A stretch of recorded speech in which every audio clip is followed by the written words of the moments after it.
తర్వాత 53 రోజులు చంద్రబాబు నాయుడు గారిని నిర్బంధించినప్పుడు తప్పుడు కేసులు పెట్టారు ఆయన మీద. పెట్టి ఆయన 53 రోజులు జైల్లో నిర్బంధించారు.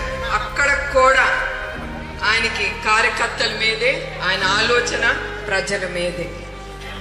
అప్పుడు 206 మంది కార్యకర్తలు పోయినప్పుడు ఆయన నన్ను పిలిచి, నువ్వు ప్రతి ఒక్క కుటుంబానికి వెళ్ళాలి, వాళ్ళకి తెలుగుదేశం పార్టీనే కాదు మన కుటుంబం ఎప్పుడు వాళ్ళకి రక్షణగా ఉంటుందని భరోసా ఇవ్వమని చెప్పారు. అట్లా ఈ నిజం గెలవాలనే ఈ ప్రోగ్రాము ముందుకు తీసుకెళ్ళాను.